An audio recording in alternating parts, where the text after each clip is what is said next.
September 15, 1944.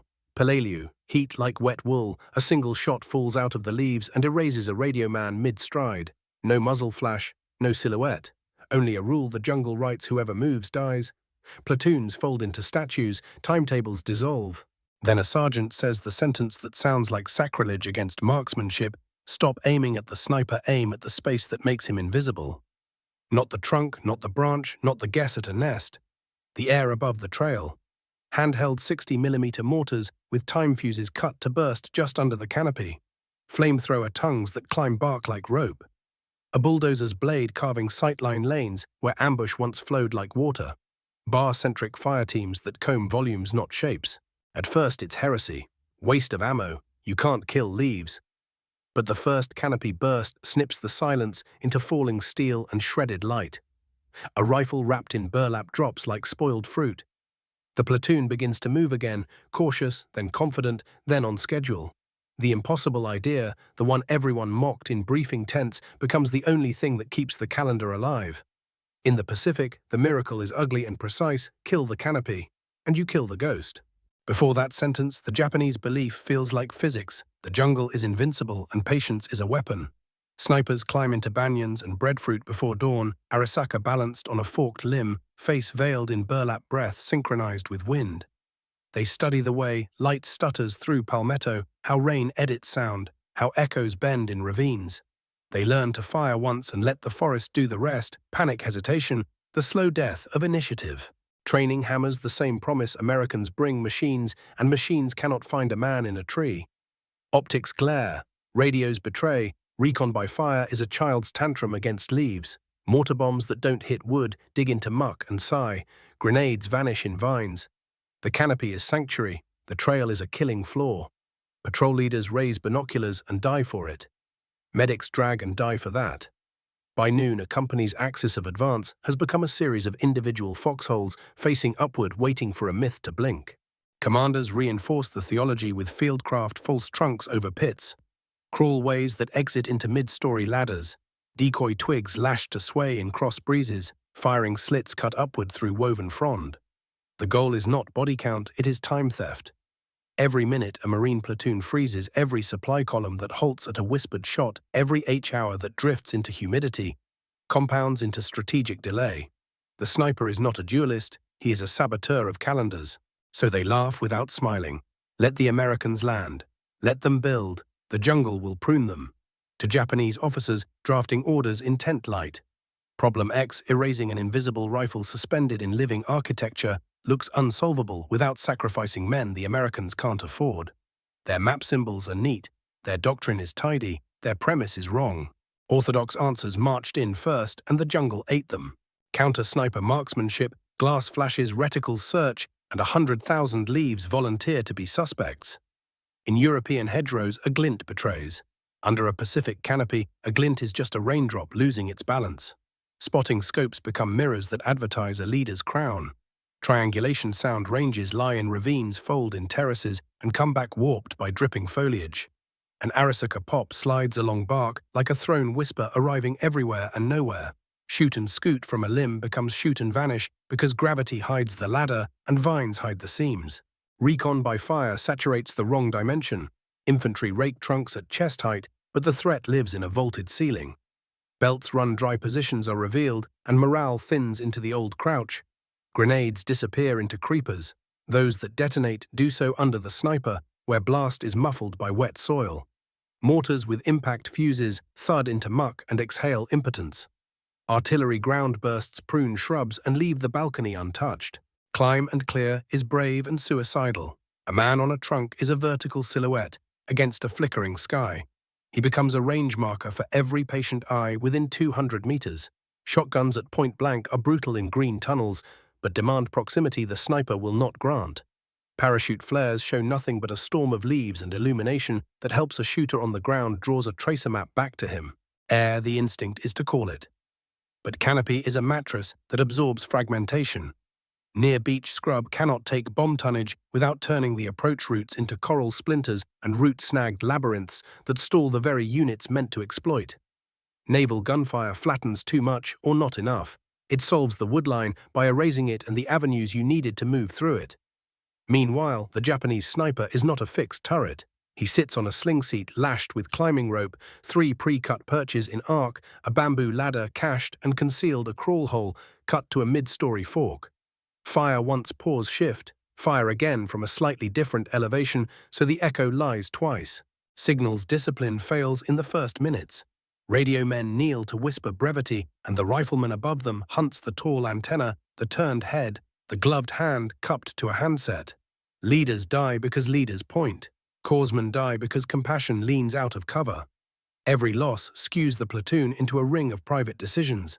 The unit stops being a machine and becomes a nervous system that fires randomly, waiting it out. The last orthodox answer is surrender by another name. Time is the commodity, the jungle taxes hardest. Logistics move on tide tables and air tasking orders, not on hope. A company that spends an afternoon listening to leaves is a battalion that hits its phase line in darkness, a regiment that drinks warm water that didn't arrive, a division whose H-hour drifts a tide too far. From the Japanese side, the ledger is comic. Americans spend ammunition at bark and shadow, their boldest bleed on trunks, their rockets sing to roots, their mortars kiss mud, their patience pays interest to fear. The doctrine is tidy. Let them land, let them tighten their straps, let them try everything they believe in, and let the canopy devour it. That is why they mocked, because every orthodox solution addressed a man, and the problem lived in the architecture that made him invisible. Define problem X without poetry, erase an invisible rifle suspended in living architecture without sacrificing the timetable that keeps an amphibious campaign alive. Place and date, Peleliu, September-October 1944. A razor-tight schedule hangs over everything. The airfield must be taken and turned quickly to project power toward the Philippines. Carriers and bombardment groups are committed elsewhere on clocks measured in days, not in patience. Heat cripples men by the hour. Water arrives on craft that must cycle with the tide. Every pause under the trees is not just a tactical hazard, it is a strategic debt compounding at jungle interest rates. Before the Umabrogol ridges eat battalions, the groves eat hours. The woodlines that frame the airstrip become valves that can close without warning. A single sniper can stall a company frontage. A radio man erases a bar assistant, folds a lieutenant's hand, goes still mid-gesture, and the formation decays into hunched impulses.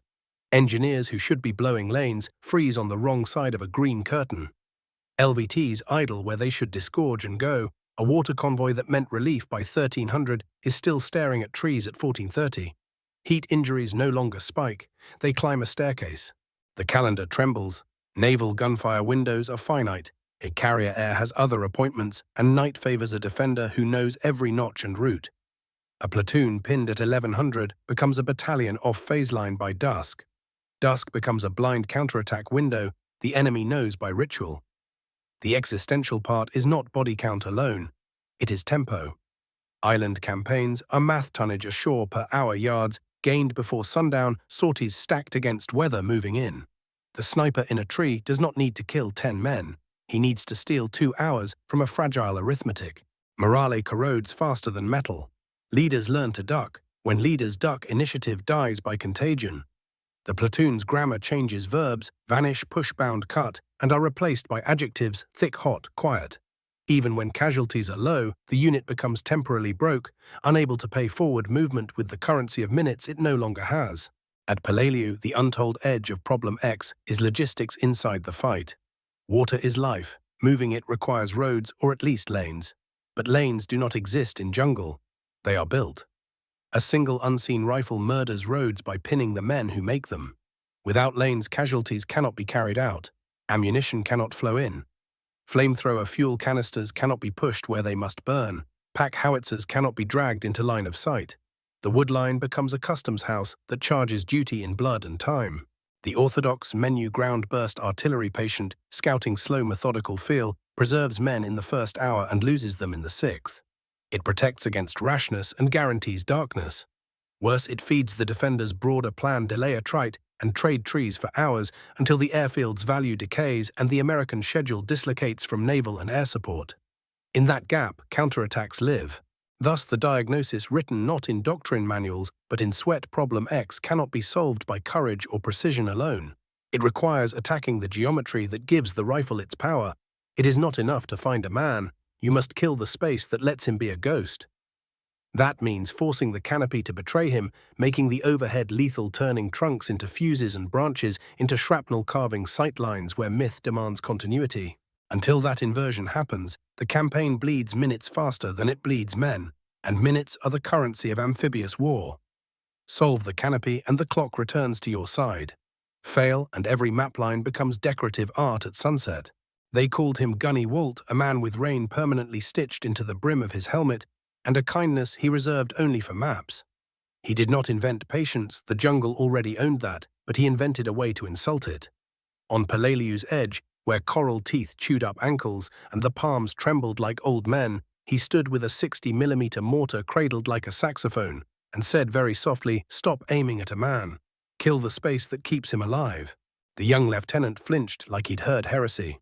"We're not in the business of wasting rounds, Gunny." "Neither is that fellow up there," Walt said without looking up. "He's spending your hours." The idea did not arrive as a whiteboard epiphany. It crawled out of a year's worth of small humiliations, impact fuses, sighing into mud grenades swallowed by creepers, a BAR team pinned by a breeze that seemed to throw bullets. The enemy's genius wasn't marksmanship, it was architecture, a living balcony from which to farm time. To beat him, Walt argued you had to do something vulgar and literal, make the balcony bleed. The first trial took place where no officer could see it. A ravine swollen with glossy leaves, humidity that made men shine like varnish. Walt's section chief, an Iowa farm kid everyone called Peaches because he missed peaches the way other men missed home, cut a time fuse with a thumbnail and 2 borrowed seconds from the platoon's courage. Handheld Walt said, lowering the tube until it barely counted as a mortar anymore, 2 seconds over the lid. He closed his eyes to feel it. The round left like a secret. It burst with a wet crack just beneath the canopy, and the air snowed steel and shredded light. Somewhere above, a rifle coughed without a man to steady it and fell like rotten fruit. They did not cheer. They listened. The jungle, which had been a teacher for so long, had finally yelped. Word almost died in the paperwork. An FO called it unorthodox overhead fragmentation. A company commander called it dangerously wasteful. A battalion S3 wrote in tidy pencil, inefficient in ammunition. But the platoon wrote something different with their feet. They moved. When Walt took the notion to the engineers, they laughed the way smart men laugh when their tools are insulted. "A bulldozer is not a weapon, Gunny. Everything that makes a lane is a weapon," he said. "You don't have to kill a ghost if you evict him." The Seabee chief, a square man who believed in diesel more than doctrine, brought a dozer up under a tarp of smoke the color of bruises. The blade bit vine and root and superstition, cutting a corridor as narrow as a promise. On the far side, the jungle looked offended, like a curtain yanked back on a performer who hadn't finished makeup. The next time the rifle popped from above, there were sightlines where there had been only rumor. The air no longer belonged exclusively to leaves. There was opposition, sure. A gunnery exam board somewhere would have underlined it in red waste. Walt's answer was a coffin made of hours. "We're trading seconds on a fuse for hours on the calendar," he told the XO, whose face had learned to weigh casualties against maps. "Sir, the war runs on clocks, not targets." Secrecy was both theatre and necessity. You could not advertise to hire that you were unscrewing the head off a mortar and pitching it almost like a baseball, nor that you were teaching flamethrower teams to look up, instead of in licking flames, up bark like they were climbing ropes. Walt coached them in whispers. "Short lick, not long. Fire is a gossip. It will climb if you give it something to talk about." He found tree cavities like dentists find nerves and introduced them to heat. He redesigned the platoon without permission. The squad didn't walk as 11 men anymore. It breathed as 3 engines each, wrapped around a bar. The bars did not chase shapes. They combed volumes. A shotgun slid into the triangle like punctuation ugly, decisive punctuation for 15 yards and under. Smoke grenades were not cover, but bait. "Throw one," Walt said, "and watch where the plume smooths. Something's up there, blocking wind." Men learned to read air the way they'd learned to read maps. Every innovation earns an enemy. Critics tallied ammunition and called it profligacy. Purists of marksmanship called it blasphemy. Even the weather had something to say. Rain made fuses sulk, and wet foliage could murder a beautiful burst. Walt kept a little book, ink running from his thumbs, where he wrote the only theology that mattered. Average canopy height, here is 25 feet, there 38. He taught the platoon to measure a ceiling with eyes and wrists and the kind of collective memory that turns a trick into doctrine. The first time the battalion commander saw it, he was not supposed to. The column had locked up under a chain of palm shadows, and the delay had begun to feel like a curse. The old remedies were all on offer, flank probe prey. Walt held up a hand, one short bark from the 60 pop, and the canopy stitched itself with panic. Steel hissed down in a metallic rain, leaves spasmed, something fell that was not a leaf. The column exhaled as if a stomach cramp had loosened. The colonel did not smile, but the map in his head moved forward an inch. "Who authorized that?" he asked. "Nobody," Walt said. "Sir." "Good," the colonel said and walked on. After that, it wasn't rebellion. It was religion, in the lower case a practice men repeated because it rescued minutes. Flamethrowers climbed wood. Dozers wrote lanes like sentences. Mortars spoke a new language, time over canopy. Radios learned a new brevity tree burst, repeat. And on the other side of the green glass, Japanese marksmen who had been told patience was invincibility learned painfully suddenly that air can be made to hate you. The idea had begun as an impolite whisper.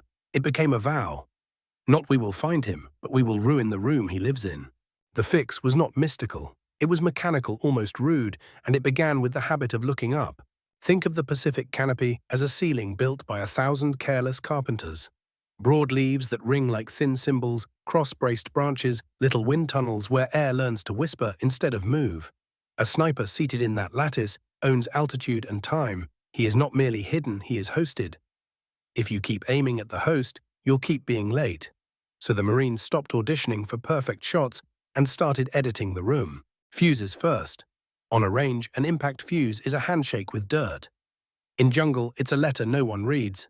The cure is time, not the poetic kind, the threaded brass kind that you cut with a key and a bias for nerve. 2 seconds, when the lid sits low like a parish roof. 3, when the trees have stretched into a cathedral. A hair more when the ravine pulls the ceiling upward and lies to the eye. It isn't math on a chalkboard. It's muscle memory in the wrist, how a man who's cut 100 fuses knows when he's cut a good one, how the air sounds when a burst is right. The first round is a question. The second is a correction. The third is a verdict that falls as steel rain. The tube drops too. Manuals like plates and angles. The jungle prefers elbows and haste. Handheld 60s are inelegant, which is why they work. A mortar team that can loft one timed round within the first 10 seconds of contact is not gambling. It's preventing the old panic from congealing. Yes, it's dangerous. Everyone knows the stories of short rounds and wet powder and a hand that got too brave. That's why ritual grows around speed, 2 eyes on every cut knuckles touch before drop a cadence that refuses to hurry and refuses to wait. The point is tempo. You don't win a conversation with the canopy by raising your voice. You win by answering before the forest finishes its sentence. The fire team changes grammar next. Stop worshipping silhouettes. Draw boxes in the air. The bar becomes a carpenter's saw, moving left to right and back again on a single breath, while rifles stitch the margins and a shotgun writes the closing line at conversational range.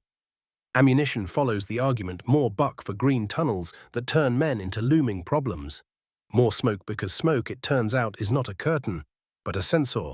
Tossed low smoke will betray a perch the wind pretends to ignore. Watch how the plume thins and then suddenly smooths, not by physics, by interruption. Something is up there, occupying space without permission. You don't stare at the prettiness of grey, you read its grammar and aim at the clause that doesn't belong. Flame climbs. Everyone knows that in theory, almost no one lets it lead. The M2's trick isn't raw spectacle, it's the short lick that plants a bead of heat on bark and lets chemistry gossip upward.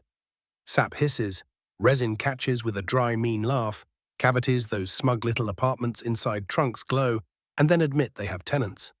You don't hose, you suggest. The suggestion turns to appetite on its own. And when a man drops from 15 feet because doctrine didn't include gravity, you step aside and do not moralize about it. Fire is not an argument, it's a sentence. Lanes are sentences too. Engineers will tell you a bulldozer is a logistics noun. In this grammar, it's a verb. The blade writes light into a place that has survived on shadow. Cut a corridor and you accomplish 3 blunt miracles at once. You give shooters angles, you give medics and water a road that isn't a rumor, and you make every perch visible against a slice of sky. The sniper's power is continuity. He is a poet of unbroken green. Break the stanza and his meter fails. Artillery learns the new punctuation. The 75mm pack-howitzer has been carried up slopes that hated it. and across footbridges that prayed against it. Here it becomes an editor's pencil. 1 minute of timed fire 10 meters over the lid is not annihilation.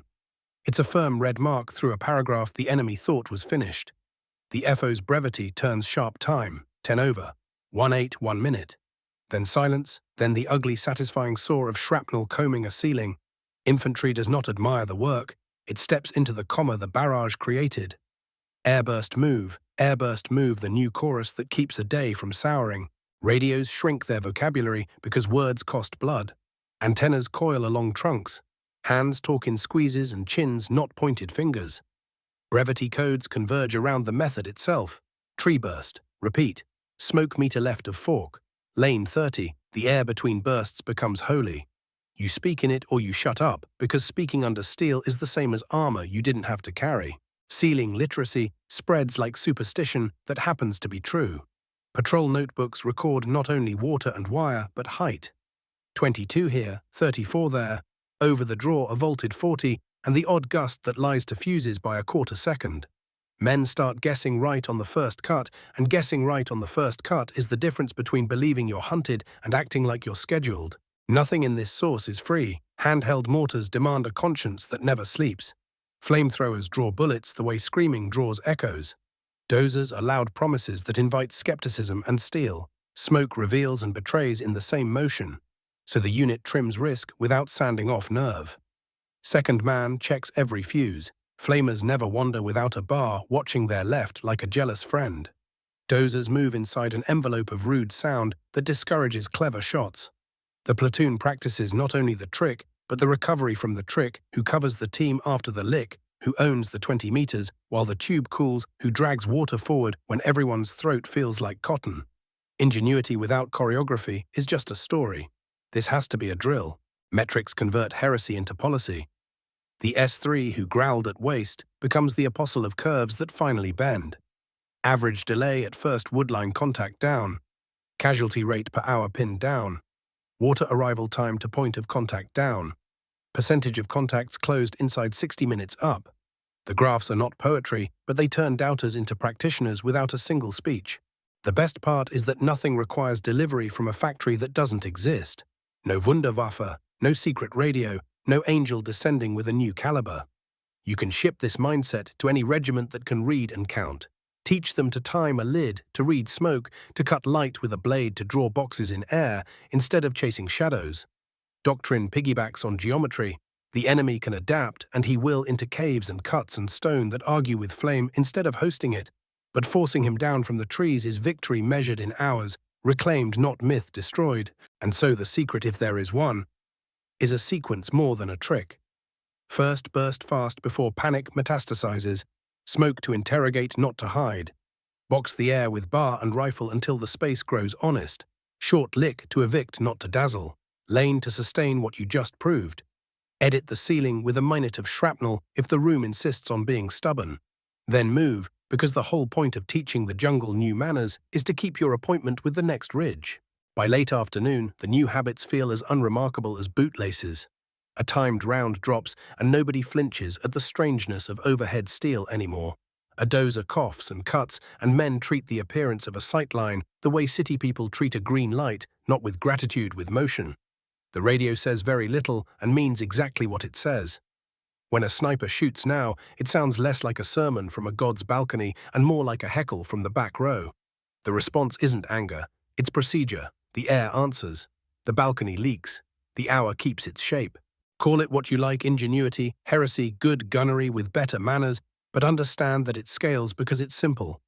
The Marines didn't get clever about men. They got cruel about spaces. In a war where calendars mattered more than slogans, that cruelty was mercy. It gave commanders back their minutes.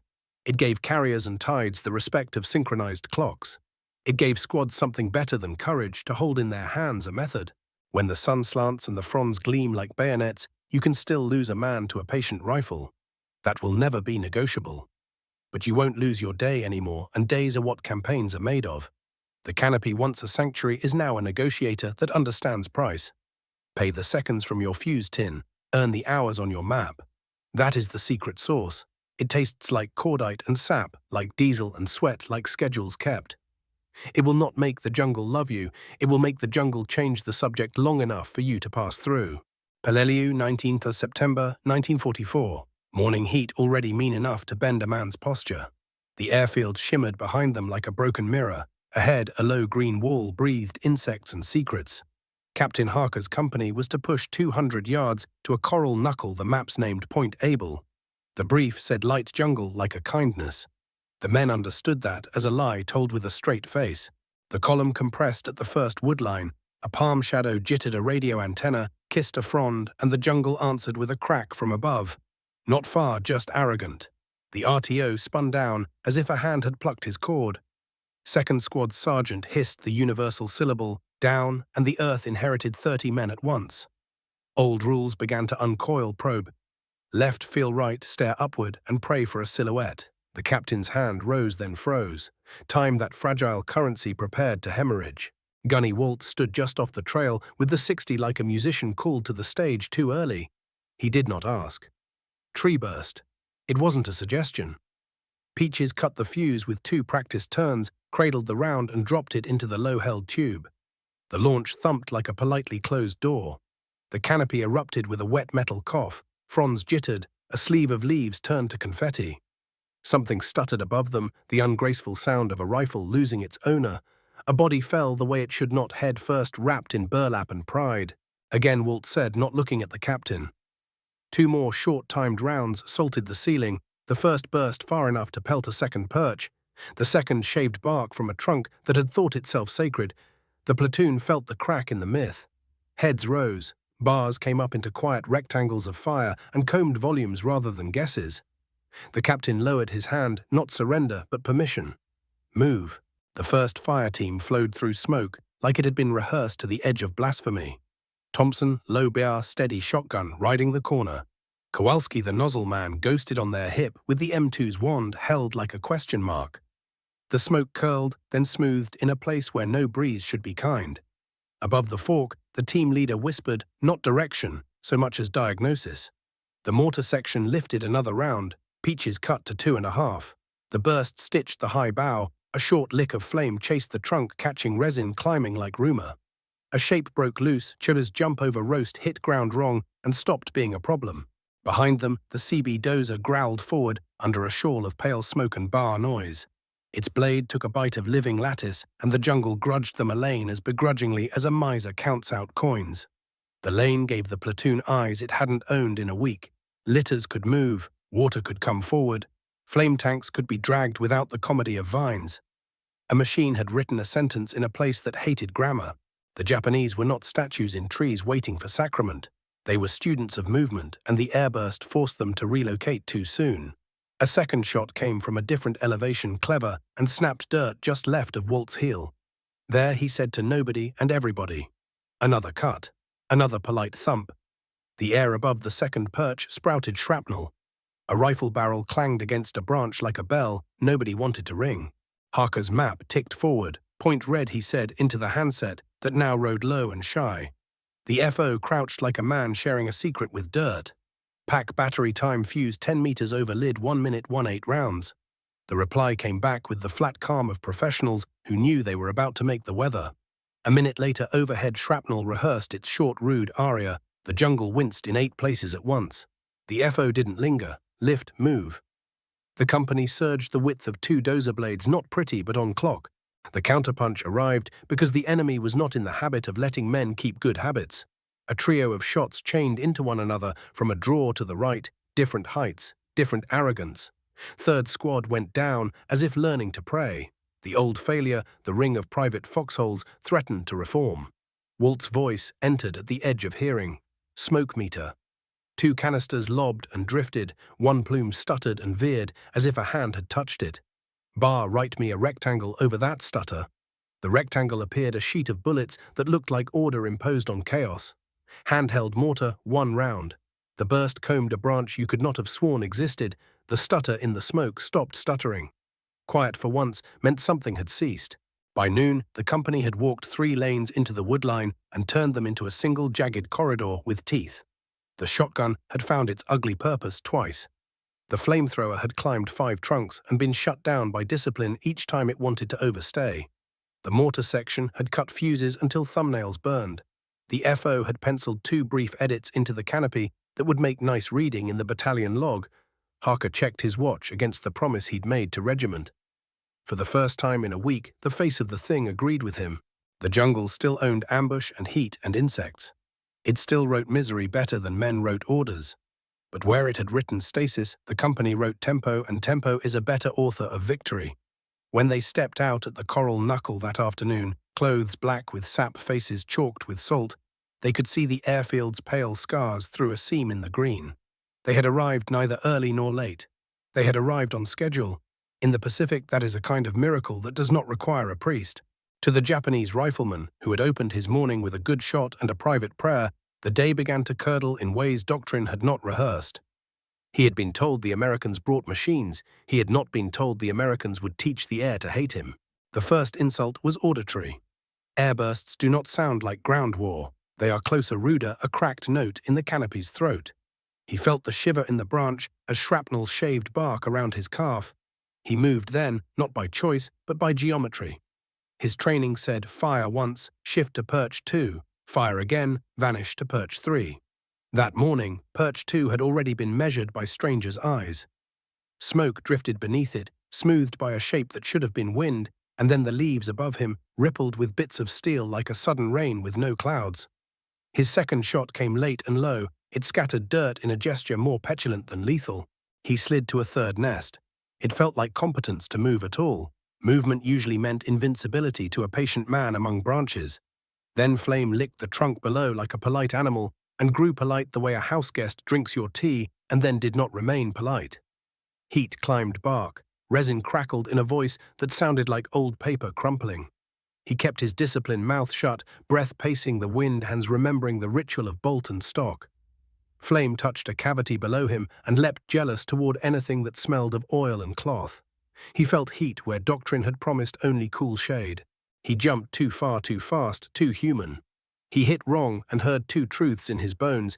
He crawled dignity gone to ground and reached the crawl hole he had cut weeks ago for exactly this humiliation. He found the ladder with fingers that still believed in plan. Above him, leaves ticked with hot shrapnel, and for a small treasonous second, he understood the enemy's rudeness. They were not hunting him. They were hunting the room he had rented from trees. On the right, a corporal in his section tried defiance from a new angle, a higher fork with more vines, a better angle on the American lane a machine had just written. He watched the enemy move, not like a herd, but like a hinge-fire team zippering forward, the big automatic rifle drawing lines in the air. They were not guessing at silhouettes. They seemed to be combing an invisible fabric. Smoke rose not as a curtain, but as a question asked of wind. Where it smoothed, bullets stitched. Where it stuttered, a mortar round arrived with the logic of answer. He looked for their radios. He found none at the foolish height where a bullet loves a head. Their antennae hugged bark. Their talk came in the quiet between bursts. He tried for the long shot, the decent hunter's gift at a leader pointing. Leaders did not point. Hands stayed small. Orders lived in chin dips and palms squeezing shoulders. He held his breath anyway, found the smallest sliver of skin and pressed. The bullet left honestly. The bar replied dishonestly, raking a rectangle that included every guess he had about where a man might be. He resented the rectangle. It felt like losing an argument to a fence. By midday, his section had given away the trees. Not for love of ground is where mortars land when they are tired, but because the trees had become traitors. He slid into a cavelet where stone promised honesty. It did not. Flame had a say there too. Demolition had a tongue, and the dozer's lane let strangers arrive at angles once denied by vines. He listened in the narrow cool to a short hurricane of pack-howitzer shrapnel mow the ceiling he had worshipped all morning. The sound had a grammar he did not know. In the after-action notebook he would never be allowed to keep, he would have written this: "We believed the canopy was a covenant. We believed patience plus height equaled control. We mocked their optics and their courage and their need to move on the hour. Today they attacked the height with fuses, the patience with tempo, the covenant with lanes. We fired at men, they fired at the space that made us gods. Gods became targets. He had one last chance at meaning a shot at the machine itself. The dozer came forward under a pale shawl of smoke blade, high with green trophies, driver a squat silhouette behind steel. He put his sights where mathematics and hate intersect. The shot broke. The driver flinched, but did not stop. The bars wrote long, rude sentences across his field of view. The dozer bit the jungle again, and light, uninvited, vulgar light fell into a place that had belonged to Shadow since before the war. He did not take a second shot. He attended to the new truth: lanes are weapons. When the company's line broke through to the coral knuckle, not with a cheer, but with the quiet relief of men whose watches and orders have finally shaken hands, he understood the defeat was not in bodies counted. It was in time reclaimed. The Americans had paid seconds from fuse tins to buy back hours on a calendar the islands had been stealing. He watched them drink warm water and move again as if the day were not a trap but a road. That night in the shared dark, an officer told him the next positions were lower, stonier, better. The trees would be less of a comfort and more of a silhouette. He nodded like a good soldier and kept the heresy to himself. The forest, which had been a father all season, had betrayed them when the enemy taught air to fall. The covenant was broken.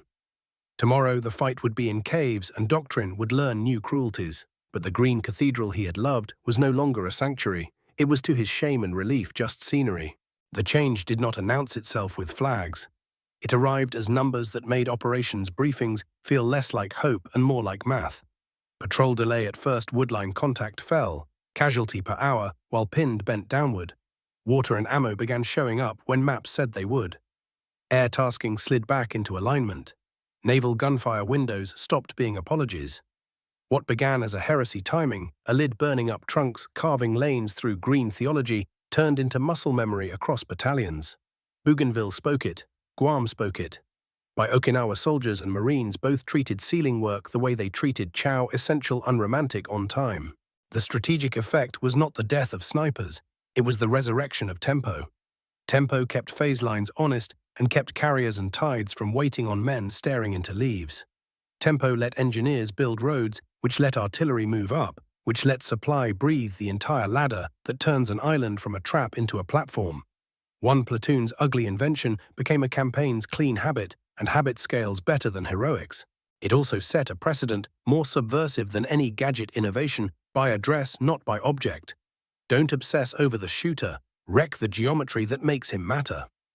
That mental pivot traveled faster than crates. It gave commanders permission to reward unorthodox choreography smoke as sensor dozer, as weapon mortars, as editors, and to tolerate the brief risk of looking foolish in exchange for the permanent profit of being on schedule. The jungle did not surrender. It yielded time. In an amphibious war, time is the only hill that matters, and the Marines had found a way to take it. Over and over again. There is always a line someone writes after the gun's cooler sentence that sounds like confession, even when wrapped in pride. In the years after one Japanese officer asked why their jungle marksman could not hold the hour, kept his answer small, they taught the air to fall. Another veteran, a rifleman, who had once lived like a spider in breadfruit shade, was less poetic. We fired at men. They fired at the space where we were safe. After that, trees were not our friends. The Americans never needed a flourish. A Marine operations officer put it in the grammar he trusted: time on target, for the canopy, then move. A Seabee chief asked if a bulldozer belonged in a tactics manual, shrugged. If it writes you a sightline, it's a gun. Gunny Walt, who never wrote much of anything, down beyond heights and seconds, said it best without trying. We didn't get smarter about ghosts, we just stopped renting them rooms. That is the legacy: ingenuity that refused to worship rules for their own sake, intelligence expressed as choreography, more than speeches, a willingness to look wrong for a minute to be right on time for the day. The Pacific jungles stayed hot, stayed mean, stayed full of ambush and bite. But the covenant that patience plus height equaled control that broke. And when a covenant breaks, wars turn. The hour returned to the American side, and with it the road to the next island and the next, until the calendar itself surrendered.